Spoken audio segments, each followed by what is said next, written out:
बच्चों आज का हमारा टॉपिक है हार्मोनिक प्रोग्रेशन। अब तक बच्चों हमने अरिथमेटिक प्रोग्रेशन, ज्योमेट्रिक प्रोग्रेशन सीख लिया है। उसी में एक प्रोग्रेशन और होता है बच्चों, हार्मोनिक प्रोग्रेशन। इसको हार्मोनिक या हार्मोनिकल दोनों नाम से बोल सकते हैं। हार्मोनिक प्रोग्रेशन और हार्मोनिकल प्रोग्रेशन दोनों का मतलब सेम ही होता है। पहले बेसिक डेफिनेशन बच्चों समझ लीजिएगा क्या है। Three numbers A, B, C are said to be in harmonic progression when A upon C is equal to A minus B is upon B minus C. A upon C equals to A minus B upon B minus C. ये बच्चों basic definition है harmonic progression का। आइए इससे आगे हम थोड़ा और सॉल्व करते हैं। सो बच्चों a upon c equal to a minus b upon b minus c है। इसको आप ऐसे लिख लीजिएगा, भाई ये वाला जो ए है इसे ए को उधर ले जाओ और बी माइनस सी को उधर ले जाओ, तो ये ऐसे ना बन जाएगा क्या, b minus c upon c, b minus c upon c is equal to a minus b upon a. ऐसा बच्चों बन गया है। अब इसको आप अलग अलग अपॉन में कर लीजिए तो ये बच्चों देखिएगा कुछ ऐसा बनेगा, b upon c minus one equals to 1 minus b upon a. अब बच्चों इसको दोनों साइड आप b से डिवाइड कर दीजिए, b से डिवाइड कर दीजिए। बच्चों b से इसको डिवाइड करोगे तो हो जाएगा 1 अपॉन सी और यहां हो जाएगा minus 1 upon b equals to में 1 upon b minus 1 upon a. ये रिलेशन बच्चों आ गया है। बच्चों जो हमारा डेफिनेशन था हार्मोनिक प्रोग्रेशन का, उसका हमने यूज करके उसको सिंप्लीफाई करके इस फॉर्म में कन्वर्ट कर लिया है। अब यहां देखिएगा बच्चों 1 अपॉन ए और 1 अपॉन बी का जो डिफरेंस है वही डिफरेंस 1 अपॉन बी और 1 अपॉन सी का है। ये तो अरिथमेटिक प्रोग्रेशन की जैसी फीलिंग आ रही है। इसका मतलब क्या हुआ, इसका मतलब तो ये निकलता है कि 1 upon a, 1 upon b, 1 upon c are in AP means arithmetic progression. तो फाइनली क्या बात समझ में आई बच्चों, यदि ए बी सी एचपी में है, हार्मोनिक प्रोग्रेशन में है, तो 1 upon a, 1 upon b, 1 upon C arithmetic progression मतलब कि एपी में होंगे। इसको जनरल फॉर्म में हम लिख देते हैं, if A1, A2, A3 up to AN are in HP, then 1 upon A1, 1 upon A2, 1 upon A3 to 1 upon AN are in AP। तो क्या बेसिक बात आपने भैया समझ ली है। यदि HP के टर्म्स का रेसिप्रोकल आप कर दोगे तो वो AP में हो जाएंगे। क्लियर बात भी। अब यहां से एक कुछ बेसिक बात आपको ऐसे ही समझ में आ जानी चाहिए। आपके जो एचपी के टर्म्स है उनका रेसिप्रोकल आपने किया है, वो एपी में आगे हैं। इससे एक इंपॉर्टेंट बात क्या पता चलती है कि एचपी का कोई भी टर्म जीरो नहीं हो सकता। एचपी का कोई भी टर्म जीरो नहीं हो सकता। समझ गया ना क्यों नहीं हो सकता। अरे यदि कोई टर्म जीरो हो गया तो उसका रेसिप्रोकल कैसे करोगे आप, तो फिर उसका रेसिप्रोकल कर ही नहीं पाएंगे आप। तो एचपी का कोई भी टर्म जीरो नहीं हो सकता। All terms in HP are non zero, HP के सारे टर्म्स नॉन जीरो होते हैं, कोई भी टर्म जीरो नहीं होता है। पहली इंपॉर्टेंट बात। दूसरी इंपॉर्टेंट बात, दूसरी और सबसे ज्यादा इंपॉर्टेंट बात जिसमें बहुत कंफ्यूजन होता है बच्चों को, यदि कोई आपसे ये पूछे कि बच्चों बताओ 1 1 1 1 1 1 ये एचपी में है या नहीं है, 1 1 1 एचपी में है या नहीं है, तो बच्चा कहता है सर मैं इनका रेसिप्रोकल कर लूं। तो रेसिप्रोकल किया तो 1 1 1 ही आ गया। अब बच्चा कहता है 1 1 1 तो एपी में होते हैं, इसका मतलब उनका जो रेसिप्रोकल 1 1 1 है वो एचपी में होना चाहिए। या ऐसे कहें 2 2 2 ये एचपी में है या नहीं। बच्चा फिर कहता है मैं इसका रेसिप्रोकल कर लूं 1 अपॉन 2 1 अपॉन 2 1 अपॉन 2 और तीनों नंबर इक्वल हैं तो वो एपी में तो होते ही है, इसलिए उनका रेसिप्रोकल एचपी में होगा। ठीक है ना। तो कई बार बच्चों को ये कंफ्यूजन रहता है कि यदि तीनों नंबर इक्वल हो गए तो उनका जब रेसिप्रोकल करेंगे वो एपी में होंगे ही, इसलिए ये 3 इक्वल नंबर एचपी में होंगे। लेकिन ये बात बिल्कुल भी सही नहीं है, समझिएगा। जो बेसिक डेफिनेशन है वो ये है बच्चों, ये बेसिक डेफिनेशन है, इससे बाकी हमने सब ये रिजल्ट निकाला है। और यदि इस डेफिनेशन को आप देखें, यदि इसमें नंबर्स इक्वल हो जाएं, मानो बी और सी इक्वल हो गए, ए और बी इक्वल हो गए, तो यहां देखो 0.0 फॉर्म बन जाएगा, 0.0 फॉर्म बन गया, इनडिटरमिनेट फॉर्म बन गया है, तो वो इस कंडीशन को सेटिस्फाई नहीं कर रहा। तो क्या याद रखना है, यदि तीनों नंबर इक्वल हैं तो वो एचपी में नहीं होते, वो एपी में होते हैं, जीपी में होते हैं, एचपी में नहीं होते। बात समझ में आए भाई? तो क्या इंपॉर्टेंट बात है, ए तीनों इक्वल नंबर हैं, A R an AP and GP but not an HP.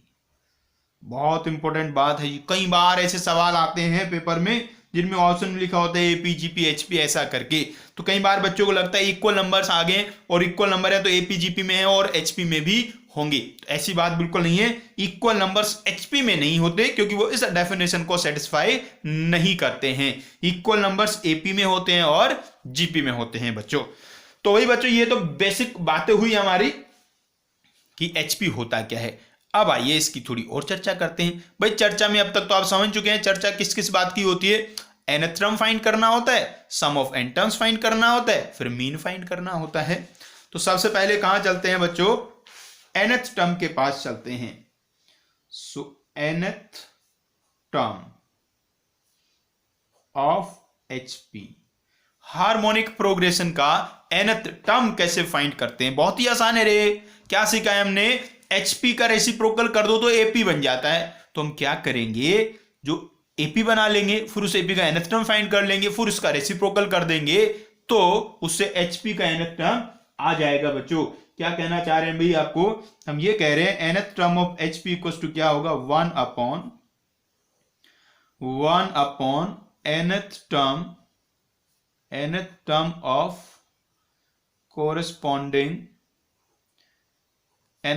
Of corresponding AP. इसके कॉरस्पॉन्डिंग जो अर्थमेटिक प्रोग्रेशन बनेगा उसका nth टर्म का रेसिप्रोकल होगा एचपी का nth टर्म। बिल्कुल बेसिक सी बात है, कोई बड़ा लॉजिक इसमें नहीं है। आइए अब इससे हम कुछ क्वेश्चन सॉल्व कर लेते हैं। जैसे कोई आपको ये कहता है कि find nth term of HP, 1 1/3 1/5 1/7। तो करना क्या है आपको भी, जब भी एचपी की कोई भी चर्चा हो उसको एपी में कन्वर्ट कर लो। तो इसके कॉरस्पॉन्डिंग एपी क्या बनेगा, कॉरस्पॉन्डिंग एपी बनेगा 1 3 5 7। अब इसका nth टर्म फाइंड करेंगे हम, nth टर्म ऑफ एपी।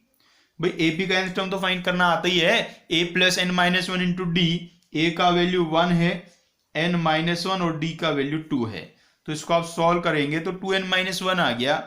तो AP का nth टर्म 2n माइनस 1 आ गया, तो HP का क्या होगा, nth term of HP reciprocal कर देंगे तो ये आ जाएगा 1/2n माइनस 1। क्लियर बात हुई भी, किस तरीके से आप nth टर्म फाइंड कर सकते हैं। कुछ भी नई बात याद ही नहीं रखनी है, सिंपली आपको HP में कुछ भी आता है उससे आप AP बना लेंगे, AP के लिए आप कैलकुलेशन कर लेंगे और बाद में रेसिप्रोकल करके HP का nth टर्म आ जाएगा बच्चों। आइए और करते हैं 2-3 क्वेश्चन ऐसे ही। नेक्स्ट क्वेश्चन में कहा गया है बच्चों, if mth and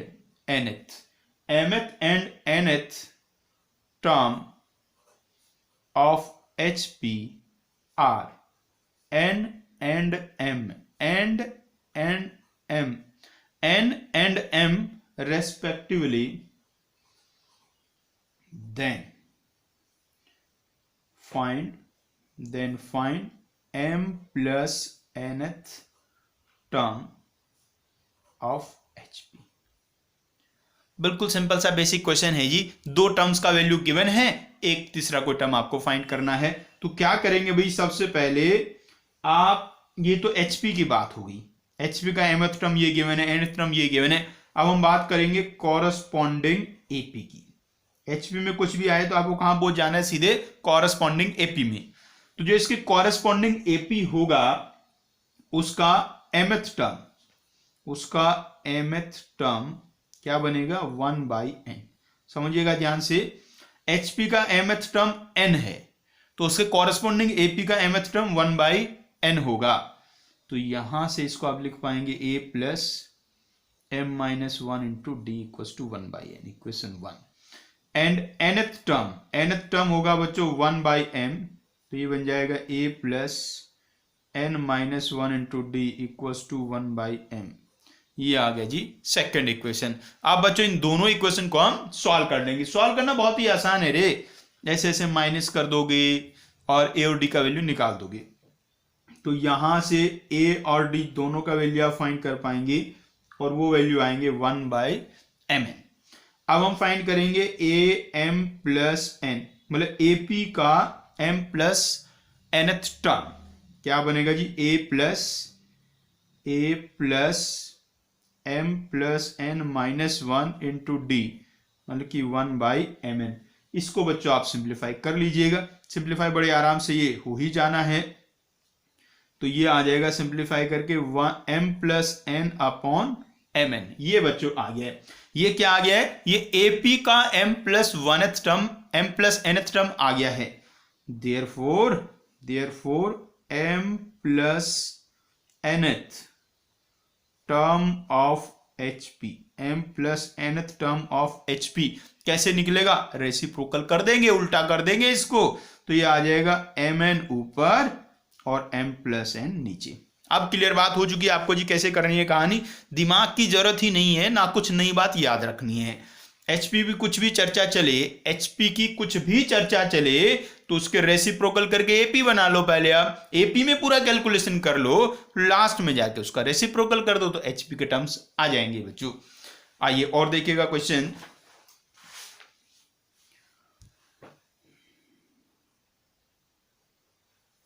next question है जी, if the first two terms of an HP be 2/5 and 12/23, then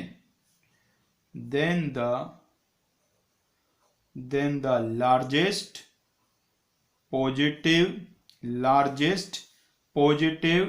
term of the progression is term. ये देखो जी, मतलब बेसिकली आपको इसमें ये बताना है कि इसका कौन सा टर्म लार्जेस्ट पॉजिटिव होगा, ये बताना है बस। यहाँ नंबर उसका आ जाएगा, जैसे मान लो 7th टर्म 8th टर्म ऐसे आ जाएगा ना आंसर। तो ये भी तो करना क्या है भाई, क्या सिखाया आपको, अरे ये सिखाया है HP की कुछ भी बात चले तो आप AP में चले जाओ। तो किसकी बात करेंगे, कॉरस्पॉन्डिंग AP। तो जो कॉरस्पॉन्डिंग AP है उसके फर्स्ट टू टर्म्स आपको ये गिवन है। तो फर्स्ट टर्म हो गया उसका 2/5 और सेकंड टर्म हो गया 12/23। ये तो HP का है, ये तो है HP का। अब हमें AP का बनाना है तो उसके लिए क्या करना पड़ेगा, इनका रेसिप्रोकल मतलब पावर में कर दो -1, पावर में कर दो -1। ठीक है जी। तो फर्स्ट टर्म आ गया है 5/2 और सेकंड टर्म आ गया 23/12।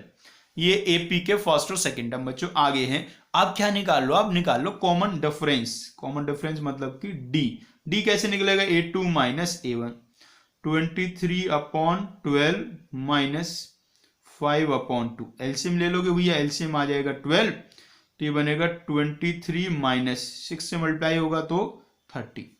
ये आ गया -7/12।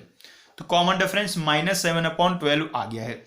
अब हम निकाल लेंगे इसका nth टर्म an, क्या होता है a1 plus n-1 into D आ गया -7/12। अब बच्चों इसका आप एलसीएम ले लीजिए, एलसीएम कितना आ गया है 12, इसको मल्टीप्लाई कर लेंगे 6 से हो जाएगा तो ये आ गया 30 -7n और +7। तो इसको सॉल्व करके ये बच्चों कुछ ऐसा आ रहा है 37 -7n अपॉन 12। ये बच्चों आ गया है। ये nth टर्म किसका आ गया है, ये एपी का आ गया। ये समझ में आ रहा है हमें nth टर्म क्यों निकाला। अरे भी एक जनरल टर्म मतलब कि nth टर्म हम निकाल लेंगे, फिर उससे ही तो सोचेंगे ना, उससे ही सोचेंगे कि इसका लार्जेस्ट वैल्यू कब होगा। तो अब हम एचपी का nth टर्म लिखते हैं now. So nth term of HP 12 upon 37 -7n। ये देखो जी ये nth टर्म आ गया है। अब आप ये सोचिए बच्चों, अरे बच्चों ये सोचिए इसका वैल्यू मैक्सिमम कब होगा, इसका इस पूरे का वैल्यू मैक्सिमम कब होगा। मैक्सिमम तो तब होगा बच्चों जब इसका डिनोमिनेटर मिनिमम होगा। अब डिनोमिनेटर मिनिमम कब होगा भी, और पॉजिटिव में रहना, ये भी याद है ना पॉजिटिव में रहना है। तो डिनोमिनेटर मिनिमम कब होगा, जब 7n का वैल्यू 37 के पास आ जाएगा। बिल्कुल, अरे पास आ जाएगा तो माइनस करके छोटा वैल्यू आएगा ना। तो ग्रेटेस्ट या largest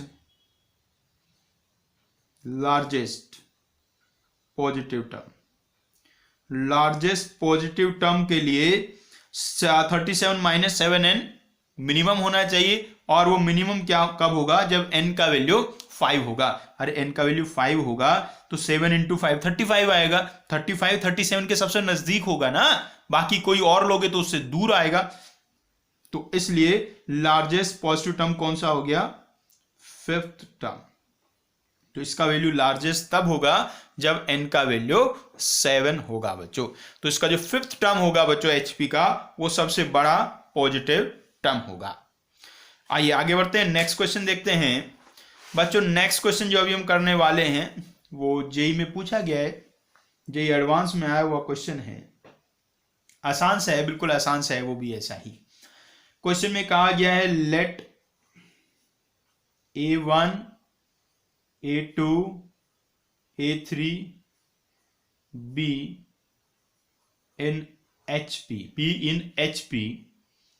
with a1 is equal to 5 and a20 is equal to 25। आपको बताना है the list positive integer n for which an is less than 0। और ऑप्शन है बच्चों आपके पास 22, 23, 24, 25। बेहद ही आसान क्वेश्चन है बच्चों। सिंपली आपको ये बताना है कि जब nth टर्म आपका नेगेटिव है तो n का लिस्ट पॉजिटिव इंटीग्रल वैल्यू आपको बताना है बच्चों। तुम क्या करेंगे, इसका nth टर्म निकाल लेंगे भैया जी, nth टर्म निकाल लेंगे और फिर वो देखेंगे नेगेटिव कब हो रहा है। तो सबसे पहले तो कहां जाना होता हम लोगों को, कॉरस्पॉन्डिंग एपी में यदि हम चलते हैं तो उस एपी का फर्स्ट टर्म कितना होगा 1/5 और उसका 20th टर्म कितना होगा 1/25 है ना। ये एचपी के टर्म गिवन थे, इनका रेसिप्रोकल करेंगे तो एपी के टर्म्स आ जाएंगे। अब जो T20 है उसका फॉर्मूला क्या बनेगा, T1 + 19D = 1/25। यहां T1 का वैल्यू पुट कर दोगे तो इससे D आ जाएगा कितना भाई 1/25 - 1/5।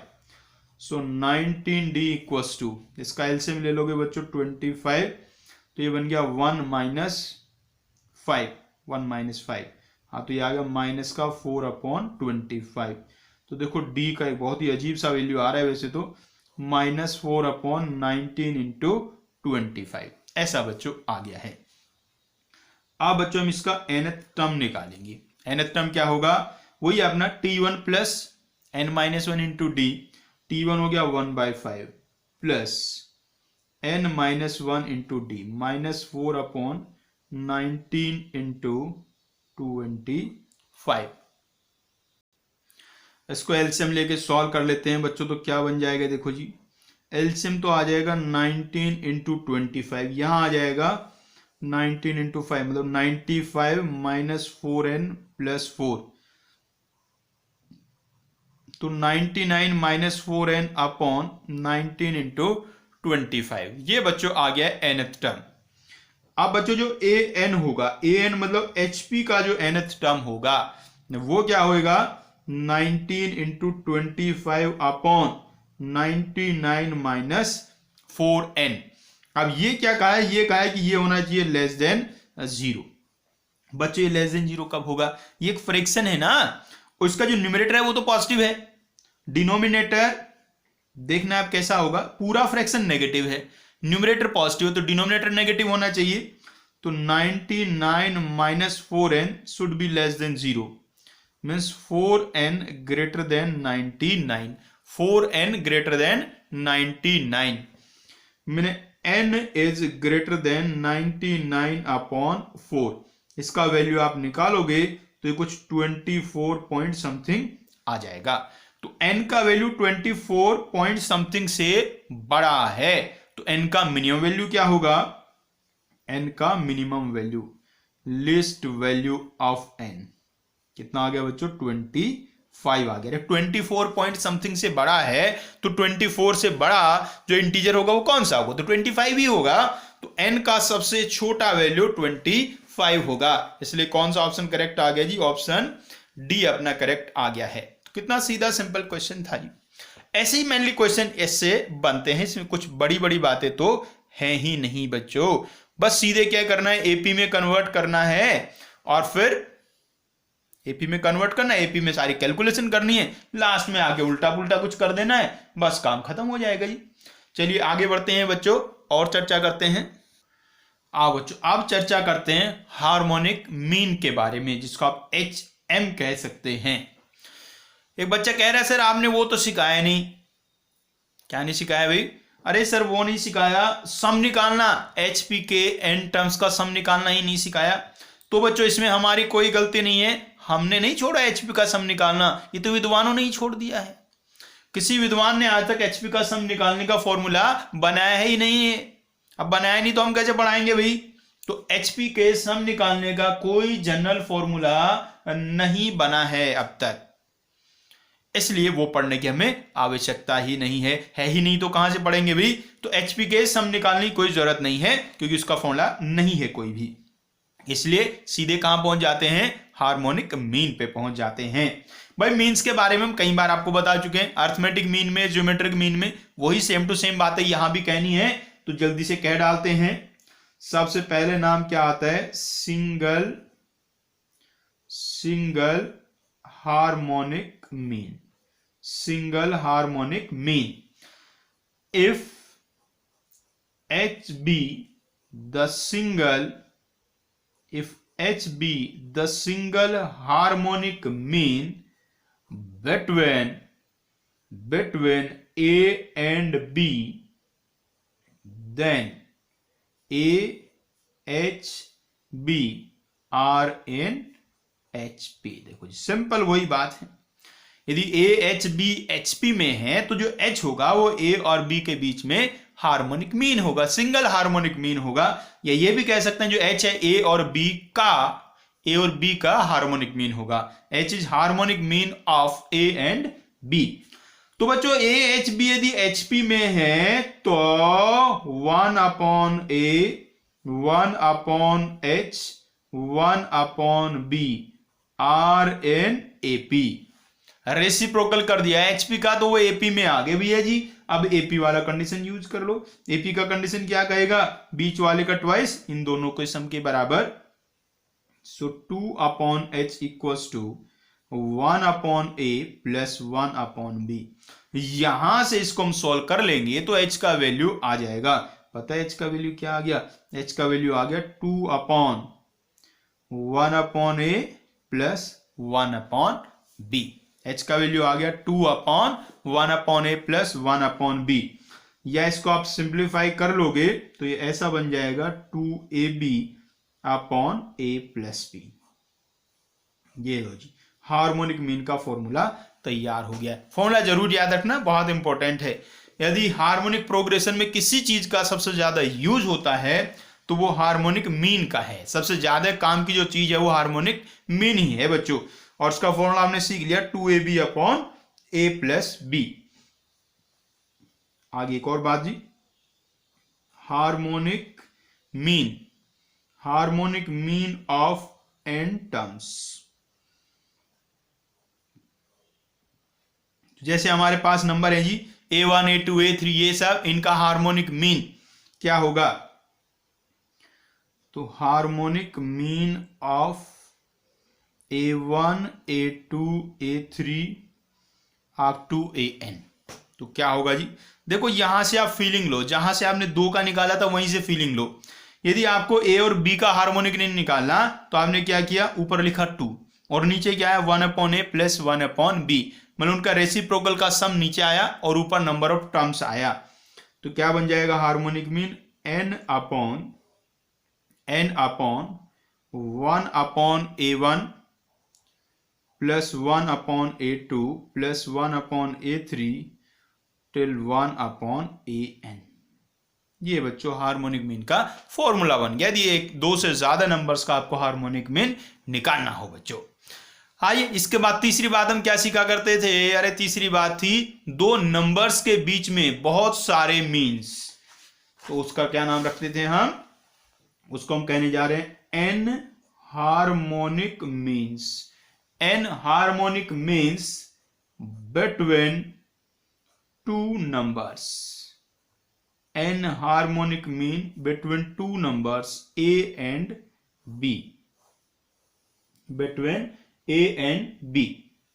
तो क्या करते हैं जी, लेट कर लीजिए, late h1 h2 up to hn be n harmonic means between a and b, then a h1 h2 hn b are in H P. Simple सी बात है जी, आप जान ही चुके हो। मीन्स को आप नंबर्स के बीच में रख दो और यदि वो हार्मोनिक मीन है तो वो एचपी बन जाएगा बच्चों। अब हमने क्या सीखा है भाई? एचपी की कुछ भी चर्चा चले तो घबराना नहीं है, रेसिप्रोकल करके एपी उसका बना लेना है। तो अब क्या कहेंगे? 1 upon a 1 upon h1 1 upon h2 1 upon hn 1 upon b are in AP. ये देखो भैया जी एपी में आ गए हैं। अब आप क्या करेंगे? इस एपी का कॉमन डिफरेंस फाइंड करेंगे और उससे फिर टर्म्स निकाल लेंगे। तो कॉमन डिफरेंस कैसे निकलेगा? वही आपका जो 1 अपॉन बी है, 1 अपॉन बी कौन सा टर्म है इसका? n प्लस 2th टर्म है। ये समझाने की जरूरत नहीं, बहुत बार समझ चुके हैं। n प्लस 2th टर्म है तो इसका फॉर्मूला लिख दो। फर्स्ट टर्म है 1 upon a plus n plus 2 minus 1 into d. तो यहां से बच्चों d का वैल्यू फाइंड करेंगे और वो आएगा 1 upon b minus 1 upon a upon n plus 1। चाहे तो आप एलसीएम ले लो, a minus b upon a b into n plus 1। ये बच्चों आ गया है d का वैल्यू। अब क्या करेंगे जी? अब ये एपी बना हुआ है, एपी का सेकंड टर्म मतलब 1 अपॉन h1। 1 अपॉन h1 क्या होगा? 1 upon a plus d. 1 upon h1 equal to 1 upon a plus d. हमारे पास a का वैल्यू है ही, d का वैल्यू निकाल ही लेंगे हम, वो तो वहां से h1 आ जाएगा। ऐसे जो 1 अपॉन h2 होगा वो होगा 1 अपॉन a प्लस 2d, और ऐसे ही 1 अपॉन hn जो होगा वो होगा 1 upon a plus n d. ऐसे बच्चों आ जाएंगे। तो सबसे पहले हम d का वैल्यू निकाल लेंगे, फिर इनसे h1 h2 h3 सबका वैल्यू आ जाएंगे बच्चों। तो ये हार्मोनिक मीन की हमने बेसिक सी और छोटी सी बात बच्चों सीख ली। अब आइए इनसे हम कुछ क्वेश्चन सॉल्व कर लेते हैं। देखिए बच्चों फर्स्ट क्वेश्चन में कहा है insert two harmonic means between 1 and 1/7। बहुत ही बेसिक सा एक क्वेश्चन भाई हमने लिया है, बस जिससे आपको प्रोसेस समझ में आया किस तरीके से करना है। तो क्या करेंगे जी, हार्मोनिक मीन आप लेट कर लेंगे H1 और H2। सो 1 H1 H2 1/7 RnHP। इसके बाद कुछ नहीं करना है जी, HP का नाम जैसे ही दिखे तो रेसिप्रोकल करके उसको AP बनाना है। सो 1 upon H1 1 upon H2 7 RnAP। अब भैया आप क्या करेंगे, तो D निकाल लेंगे इसका। D जो 7 है, 7 कौन सा टर्म है इसका, 1 2 3 4th टर्म है, तो क्या आएगा 1 + 3D। तो यहां से देखो तो D का वैल्यू आ गया 2, तो इस AP का कॉमन डिफरेंस 2 आ गया है। सो बच्चों 1 upon H1 क्या होगा, A + D, मतलब कि 1 + 2 मतलब कि 3। 1 upon H1 का वैल्यू 3 आ गया, सो H1 का वैल्यू 1 upon 3 होगा। ऐसे ही बच्चों 1 upon H2 क्या होगा, ये होगा A + 2D, ये आ जाएगा 5। तो यहां से H2 का वैल्यू आ गया 1 upon 5। तो हार्मोनिक मीन्स आ गए बच्चों 1 upon 3 और 1 upon 5। इस तरीके से आप क्वेश्चन सॉल्व कर सकते हैं बच्चों। देखिए नेक्स्ट क्वेश्चन। नेक्स्ट क्वेश्चन में कहा है जी, if a to the power n plus b to the power n upon a to the power n minus 1 plus b to the power n minus 1 is harmonic mean between a and b, then find n। बच्चों ऐसा question हम arithmetic mean में भी कर चुके हैं और geometric mean में भी कर चुके हैं, अब हार्मोनिक मीन में भी कर रहे हैं। तो एक बार पहले तो अपने आप सॉल्व करके देखो जी। तो बच्चों a की पावर n प्लस b की पावर n अपॉन a की power n minus 1 plus b की पावर n माइनस 1, a और b के बीच में हार्मोनिक मीन है। तो a और b के बीच का हार्मोनिक मीन तो क्या होता है, 2ab upon a plus b। तो ये 2ab upon a plus b के इक्वल होगा।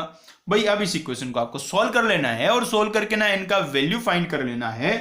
तो क्या कीजिएगा, क्रॉस मल्टीप्लाई ही कर पाएंगे हम, तो मल्टीप्लाई कर लो जी। पहले a की पावर n का इन दोनों से, फिर b की पावर n का इन दोनों से। क्या बन गया देखो, a की पावर n को पहले a से मल्टीप्लाई करेंगे तो a की पावर n प्लस 1, फिर a की पावर n को b से मल्टीप्लाई करेंगे, फिर b की पावर n को a से मल्टीप्लाई करेंगे, फिर b की पावर n को b से मल्टीप्लाई करेंगे तो b की पावर n प्लस 1 बन जाएगा। अब इनको मल्टीप्लाई करो जी। पहले a की पावर n माइनस 1 को 2ab से करेंगे तो आ जाएगा 2a की power n into b, plus फिर b की पावर n माइनस 1 को करेंगे तो 2ab की पावर n, ऐसा बच्चों बन जाएगा।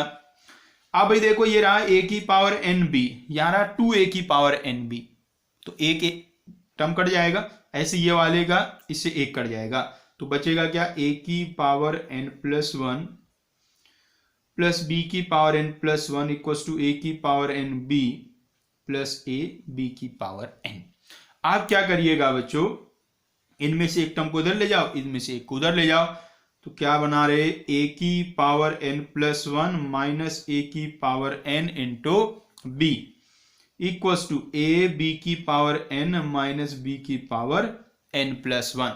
बच्चों लेफ्ट हैंड साइड में आप देखिएगा a की पावर n कॉमन आ जाएगा, अंदर बचेगा a माइनस b। और राइट साइड में आप देखो तो b की पावर n कॉमन आ रहा है और बच रहा है a माइनस b। अब बच्चों जो a माइनस बी है वो a माइनस बी से आप कैंसिल कर दोगे तो a की power n equals to b की पावर n। डिवाइड में ले आओ, डिवाइड में लाओगे तो इसको हम लिख पाएंगे a अपॉन b की पावर n और उधर बचेगा 1, और 1 को आप क्या लिख सकते हैं, a अपॉन b की पावर 0। अब पावर इक्वेट कर देंगे, पावर इक्वेट कर देंगे तो n का वैल्यू कितना आ जाएगा बच्चों रे, n का वैल्यू आ जाएगा 0। तो बच्चों जब n का वैल्यू 0 होगा, n का वैल्यू 0 होगा तो a की पावर n प्लस b की पावर n अपॉन a की power n minus 1 plus b की पावर n माइनस 1 a और b का हार्मोनिक मीन बच्चों बन जाएगा। तो ये क्वेश्चन स्कूल के लिए काफी इंपॉर्टेंट होता है, अक्सर ऐसा क्वेश्चन उसमें पूछ लिया जाता है। चलिए आगे बढ़ते हैं, कुछ और क्वेश्चंस की चर्चा करते हैं।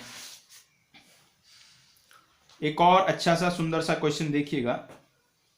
क्वेश्चन में कहा गया है if H1 H2 up to Hn be n harmonic means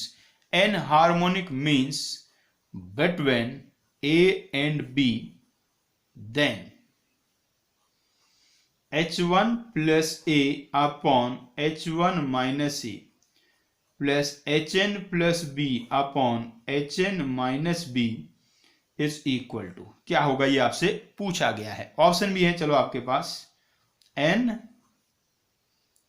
2n 3n 4n, ये हैं बच्चों ऑप्शंस।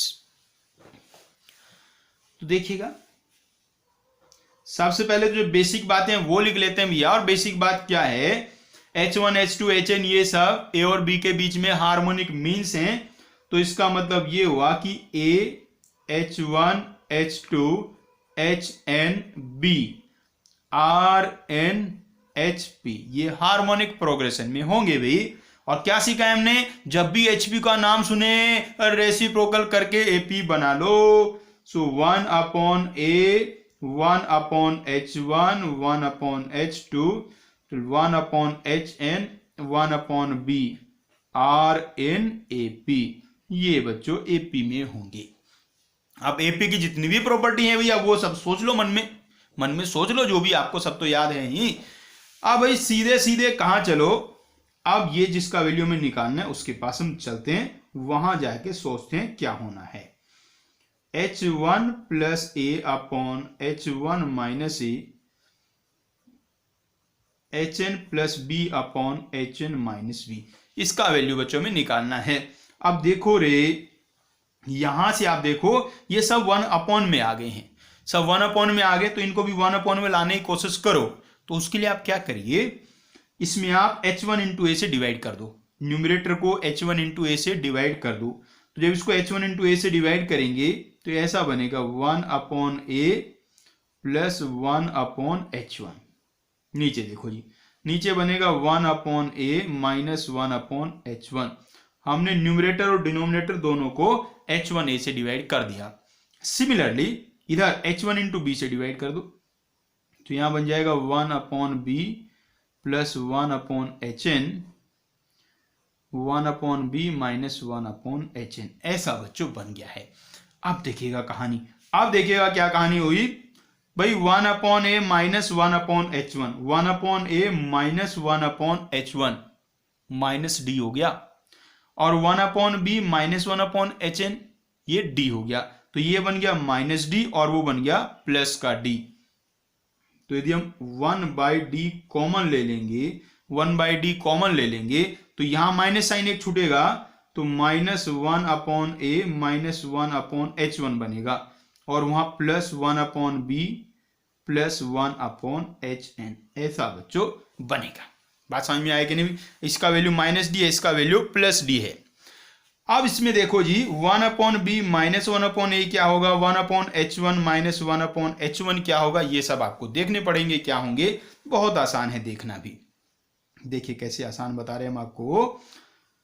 देखो जी 1 upon b minus 1 upon a ये आपको निकालना है, तो ये आएगा n प्लस 1d। पता नहीं आप समझ पाए कि नहीं समझ पाए, वैसे तो समझ जाना चाहिए था। अरे जो b है वो कौन सा टर्म है, n प्लस 2th टर्म है, तो फॉर्मूला यूज कर दो n प्लस 2th टर्म वाला। और 1 upon H1 minus 1 upon H1 ये आएगा n minus 1d, n minus 1d। इसको सॉल्व कर लोगे बच्चों तो ये कितना आ जाएगा, ये 2n आ जाएगा, d से d कैंसिल हो जाएगा, अंदर n plus 1 plus n minus 1 2n के इक्वल हो जाएगा। तो आंसर कितना आ गया बच्चों, 2n आ गया है। ये बड़े अच्छे से आपको समझ में आ गया होगा कि 1 अपॉन बी माइनस 1 अपॉन ए को हमने n प्लस 1d कैसे लिखा, और 1 upon H1 minus 1 upon 1/hn minus 1/h1 को n-1d कैसे लिखा, समझ गए बहुत आराम से, बिल्कुल सिंपल सी बात है भाई। टर्म में ऐसे काउंट कर लेते हैं, टर्म्स के बीच में जितना डिफरेंस होता है उतने ही तो डी आते हैं। जैसे एक बेसिक बात समझो आप, यहाँ जैसे एपी में आपसे कोई पूछे कि A3 माइनस A1 क्या होगा, तो आप सीधे सीधे कहेंगे ना 2D होगा। ऐसे कोई आपसे कहता है A100 माइनस A50 क्या होगा, तो आप कहेंगे कि 50D होगा। सिंपल सी बात है ये। तो जितना टर्म्स का डिफरेंस होता है उतने डी उसमें आते हैं। तो इसी तरीके से n+2th टर्म था, ये फर्स्ट टर्म था, तो an+2 माइनस A1 तो आ गया ना n+1। ऐसे ये आपका n+1th टर्म है और ये सेकंड टर्म है, तो an+1 माइनस A2 तो आ गया n-1d। क्लियर बात है बच्चों। तो आंसर आ गया बच्चों अपना कितना, आंसर आ गया 2n। आओ बच्चों और बढ़ते हैं थोड़ा आगे और एक छोटा सा क्वेश्चन सॉल्व कर लेते हैं। क्वेश्चन में कहा गया है आपको इफ A1 A2 फिर G1 G2 और फिर आएंगे H1 H2 are two arithmetic means, two geometric means and two harmonic means between two numbers, then A1 plus A2 upon H1 plus H2 इसका वैल्यू क्या होगा, ये आपको भैया जी फाइंड करना है। ऑप्शन है आपके पास, चलिए ऑप्शन हम बताते हैं आपको। पहला option H1 H2 upon G1 G2, second option जी G1 G2 upon H1 H2, third option आ रहा है जी H1 H2 upon A1 A2 and last A1 A2 upon H1 H2। ये है बच्चों क्वेश्चन, बिल्कुल आसान सा क्वेश्चन है, सिंपल सा, आपके लेवल का ही है। कर लो एक बार सोल्व बच्चों। क्या कहेंगे भाई, दो नंबर्स हम लेट कर लेते हैं A और B होंगे, तो A और B के बीच में दो अरिथमेटिक मीन हैं A1 और A2, इसका मतलब ये किस में होंगे, AP में बन जाएंगे। तो A1 A2 B AP में होंगे, ऐसे ही A G1 G2 B ये GP में होंगे और A H1 H2 B ये HP में होंगे। या इससे चाहो तो आप ऐसा भी बना लो 1/A 1/H1 1/H2 1/B AP में होंगे। इतनी जानकारी हमें प्राप्त हो चुकी है भाई। अब देखिए हमें जो फाइंड करना है, अब हम उसकी तरफ बढ़ते हैं जी। हमें निकालना है A1 plus A2 upon H1 plus H2, इसका वैल्यू भी आपको निकालना है। अब हम जैसे देखिए इस वाले रिलेशन से हम क्या जानते हैं कि जो A1 प्लस A2 होगा वो एक्चुअली में A प्लस B के इक्वल होगा। इस वाले रिलेशन से हम ये जानते हैं जो G1 इंटू G2 होगा वो A इंटू B के इक्वल होगा।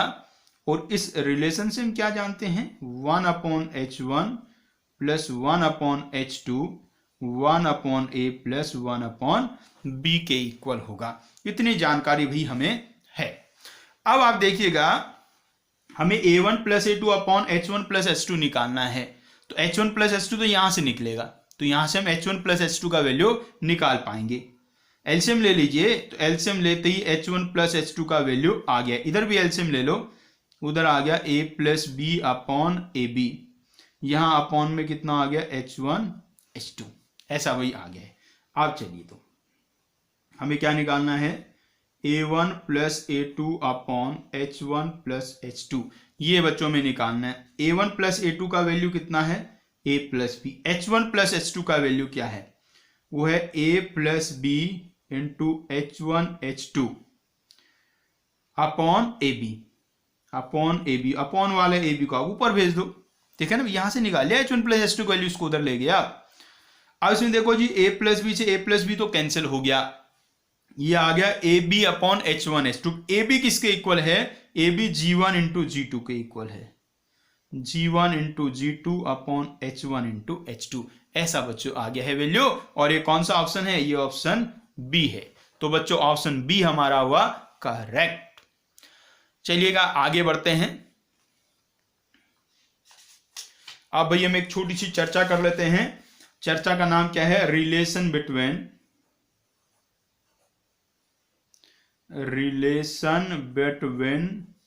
AM, GM और HM। Relation between AM, GM and HM। दो रिलेशन है जी छोटे छोटे से। पहला relation AM is greater than और इक्वल टू GM, ये हम पहले से ही जानते हैं। इसी के साथ में एक और जुड़ गया है, ग्रेटर देन और इक्वल टू HM। मतलब अर्थमेटिक मीन सबसे बड़ा होता है, फिर ज्योमेट्रिक मीन होता है और फिर हार्मोनिक मीन होता है बच्चों। और ये कैसे नंबर्स के लिए सही बात है? For positive numbers. मतलब पॉजिटिव नंबर्स का अर्थमेटिक मीन उनके ज्योमेट्रिक मीन से बड़ा होता है और ज्योमेट्रिक मीन हार्मोनिक मीन से बड़ा होता है बच्चों। दूसरी प्रॉपर्टी है बच्चों, G square is equal to AH। Geometric mean का स्क्वायर इक्वल टू होगा arithmetic mean into harmonic mean. ये फॉर 2 नंबर्स।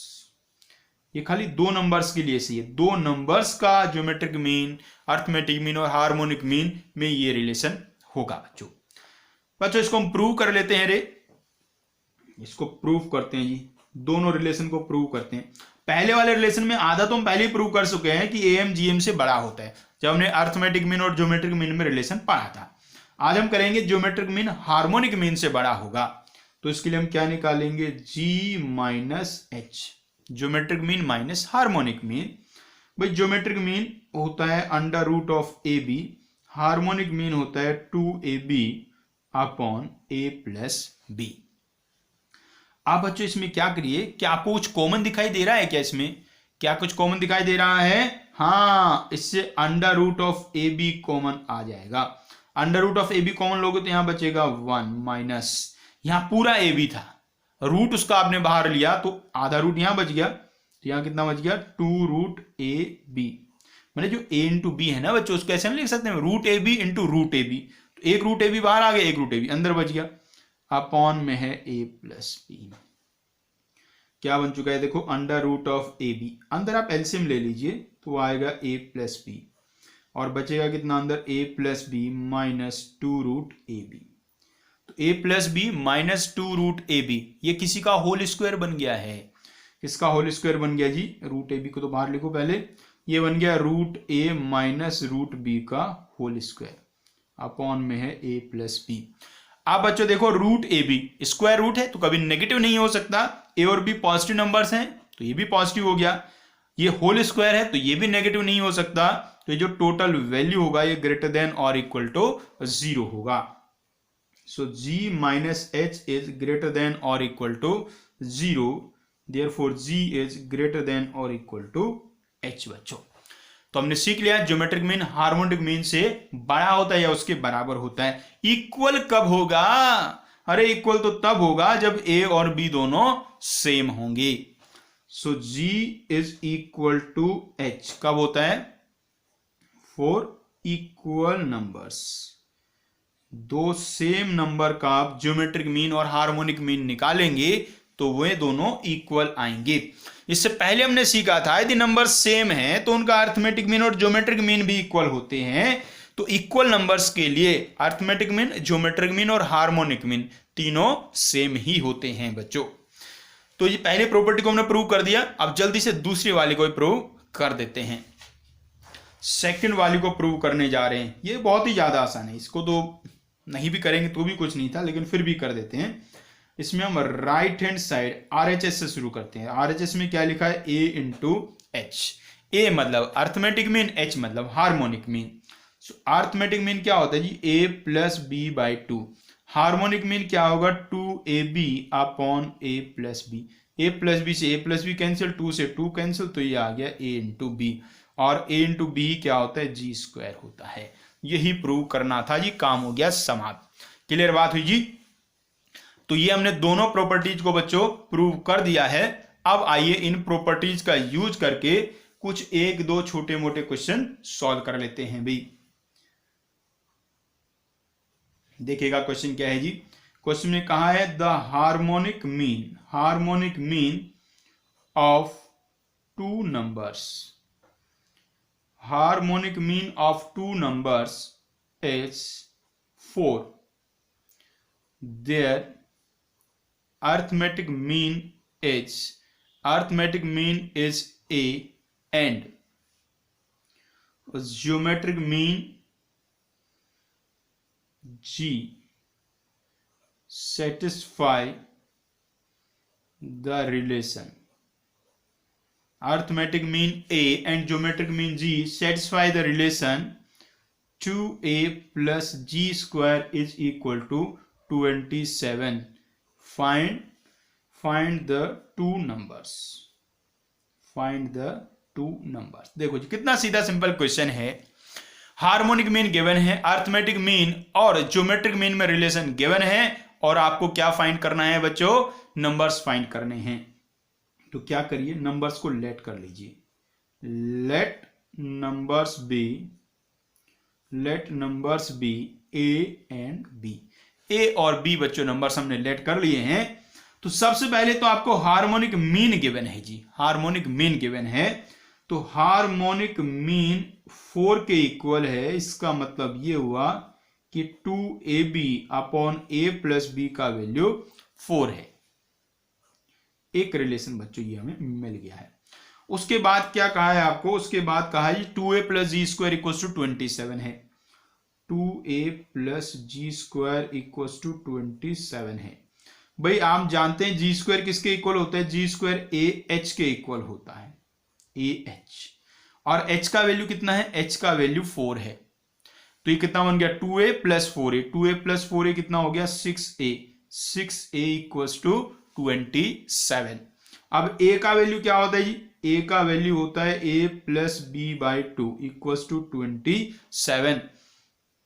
यहां से देखो a प्लस बी का वैल्यू आ गया 9, a प्लस बी का वैल्यू 9 आ गया है। ये इक्वेशन 1 है।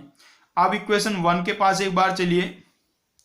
इक्वेशन 1 में यदि आप a प्लस बी को 9 पुट कर दोगे तो वहां से आपको a इंटू बी का वैल्यू आ जाएगा। देखो कितना आ जाएगा, अरे इसको कैंसिल कर लो, 18 आ गया। तो a इंटू बी का वैल्यू आ गया 18। तो a प्लस बी 9 है और a भी 18 है। तो इन दोनों को सॉल्व कर लेंगे, a और b का वैल्यू आ जाएगा। a का वैल्यू मान लो 6 और b का वैल्यू मान लो 3। उल्टा भी कह सकते हो, a का वैल्यू 3 और b का वैल्यू 6। तो फाइनली नंबर्स क्या आ गए हैं, नंबर्स आ गए हैं बच्चों 6 और 3। नेक्स्ट क्वेश्चन देखिएगा बच्चों। आप बच्चों बेसिक हमने सारी कहानी सीख ली है एपी जीपी एचपी के बारे में। अब एक मिक्स टाइप का क्वेश्चन है, उसमें एपी जीपी एचपी तीनों का नाम है। तो लास्ट में एक ऐसा क्वेश्चन करेंगे तो अच्छा फील आएगा, सारी प्रोग्रेशन हमने सीख ली हैं। क्या कहा है क्वेश्चन में जी, if m plus nth, n plus 1th, m plus 1th, n plus 1th and r plus 1th terms of NAP are in GP। तो AP के m plus 1th term, n plus 1th term, r plus 1th term GP में है। और क्या कहा गया है, m n r are in HP, m n r in HP. Then find the ratio of the common difference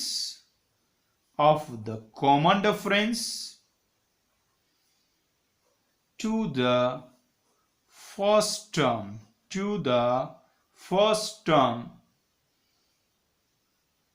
in the AP। तो AP के common difference और फर्स्ट टर्म का रेशियो आपको भैया फाइंड करना है। देखो जी कहानी कहां से चालू होती है, अब ज्यादा बताने की जरूरत नहीं है। एपी है, एपी का फर्स्ट टर्म है कॉमन डिफरेंस डी हम मान लेंगे, तो उसका कहा है m plus one term a m plus one a n plus one a r plus one r n GP. ये भैया जीपी में है, तो जीपी का कंडीशन क्या है, बीच वाले का स्क्वायर इन दोनों के प्रोडक्ट के बराबर। So a n plus one whole square equals to a m plus one into a r plus one. भाई ए एन प्लस वन क्या होगा, ये बन जाएगा ए प्लस एन डी, यहां बनेगा ए प्लस एम डी, और ये बनेगा ए प्लस आर डी, ऐसा बच्चों बनेगा। अब भैया जिसको सॉल्व कर लीजिएगा। अब ये ध्यान रखो में निकालना क्या है, अरे निकालना तो डी अपॉन ए है सिर्फ, तो स्क्वायर ओपन कर लो ना, a square plus n square d plus two a n d equals to a square plus m plus r a d plus m r d square, ऐसा बच्चों बन गया है। अब देखिएगा क्या क्या कैंसिल हो गया रे, कैंसिल तो ए स्क्वायर होता दिख रहा है, ए स्क्वायर से ए स्क्वायर हो गया बच्चों कैंसिल, बच्चों ए स्क्वायर कैंसिल हो गया। बाकी जो बचा उसको ध्यान से देखो, उसमें दो चीजें दिखाई दे रही हैं, एक डी स्क्वायर वाला टर्म दिख रहा है और एक डी वाला टर्म दिख रहा है भाई। तो एक तो डी कॉमन लेके आप कैंसिल कर सकते हो, देखो जैसे ए स्क्वायर कटा तो बाकी से डी कॉमन आ गया, वो कैंसिल हो गया। तो बचा क्या है, फिर बचेगा n square d plus two a n equals to m plus r into a और प्लस एम आर डी, ऐसा बच्चों बन गया। अब डी वाले एक तरफ कर लो, ए वाले एक तरफ कर लो, तो n square minus M r into d equals to m plus r minus two n into a, ऐसा बच्चों बन गया है। ये डी वाला इधर ले आए, ए वाला उधर ले गए। अब यहां से आप क्या करेंगे, इस ए को इधर अपॉन में ले जाएंगे और n square minus M r को उधर अपॉन में ले जाएंगे, तो उससे ना डी अपॉन ए का वैल्यू निकल जाएगा बच्चों। तो डी अपॉन ए का वैल्यू बच्चों उससे आ जाएगा, और वैल्यू क्या आ रहा है डी अपॉन ए का भाई, तो डी अपॉन ए का वैल्यू बच्चों आ गया है m plus r minus two n, m plus r minus two n upon n square minus M r, ऐसा बच्चों आ गया डी अपॉन ए का वैल्यू। अब इसके बाद जो लास्ट की बात बची थी कि m n r H P में है, यहां लिख के देखो एम एन आर, ये किस में है भैया, एच पी में है। तो यहां से जो हमारा एन होगा, एन का वैल्यू क्या होना है, एन का वैल्यू हो जाएगा 2mr upon M plus R, अरे हार्मोनिक मीन वाला फॉर्मूला। तो यहां से आप m प्लस आर का वैल्यू निकालो, या तो m इंटू आर का निकाल लो, आपकी मर्जी है। तो हम तो m प्लस आर का वैल्यू निकाल लेते हैं। m प्लस आर का वैल्यू क्या आ गया, 2mr अपॉन n, ये बच्चों वैल्यू आ गया है। अब इसमें जहां m प्लस आर है वहां 2mr अपॉन n आप पुट कर दीजिए, तो क्या बन गया बच्चों, ये 2mr upon n minus 2n upon n square minus mr। अब बच्चों क्या करो, एक तो न्यूमरेटर से 2 कॉमन ले लो और एक एलसीएम ले लो n, तो 2 कॉमन लिया तो यहां कितना बच गया mr, एलसीएम आपने n लिया तो एक n उधर मल्टीप्लाई हो जाएगा, तो यहां 2n स्क्वायर बन जाएगा, 2 हमने बाहर ले लिया तो बन गया n स्क्वायर, और अपॉन में क्या है n स्क्वायर माइनस mr। अब देखो mr माइनस n स्क्वायर और नीचे N square minus M R, same same तो दोनों लग रहे हैं, फर्क कितना है, माइनस का फर्क है बच्चों, सिर्फ माइनस का, तो इनको कैंसिल करोगे तो एक माइनस साइन आएगा, तो माइनस 2/n, तो d अपॉन ए का वैल्यू आ गया है माइनस का 2/n, यही अपना हुआ आंसर। d/a ही हमें निकालना था, कॉमन डिफरेंस और फर्स्ट टर्म का रेशो भैया निकालना था। तो ये बच्चों हमने आज सीख लिया है, आज हमने पूरा हार्मोनिक प्रोग्रेशन सीख लिया। कुछ खास बड़ी बातें हार्मोनिक में होती नहीं है। एक तो nth टर्म निकालना सीखा, बिल्कुल आसान था, कॉरस्पॉन्डिंग एपी फाइंड करो, एपी का nth टर्म फाइंड करो, उसका रेसिप्रोकल कर दो। सम निकालने का कोई फॉर्मूला होता नहीं है, तो सम निकालने की बात ही नहीं होगी। उसके बाद हमने हार्मोनिक मीन सीखा। हार्मोनिक मीन का अर्थमेटिक मीन और ज्योमेट्रिक मीन से रिलेशन सीखा। रिलेशन इंपॉर्टेंट है, रिलेशन आप जरूर याद रखना। ठीक है बच्चों, तो इस तरीके से हमारा arithmetic progression, geometric progression, harmonic progression सभी कंप्लीट हो चुके हैं। नेक्स्ट क्लास में हम सीखने वाले हैं अर्थमेटिको geometric progression. अर्थमेटिको geometric progression, AP और जीपी को मिला के एक नया प्रोग्रेशन बनता है जिसको अर्थमेटिको ज्योमेट्रिक प्रोग्रेशन कहते हैं। वो भी कोई बहुत बड़ा टॉपिक नहीं है, छोटा सा ही टॉपिक है। nth टर्म निकालना और सम निकालना उसमें सीखना है, वो भी नेक्स्ट क्लास में कंप्लीट हो जाएगा। फिर उससे नेक्स्ट क्लास में हम स्पेशल सीरीज स्टार्ट करेंगे बच्चों। तो मेहनत से पढ़ते जाइएगा, मिलते हैं नेक्स्ट क्लास में फिर।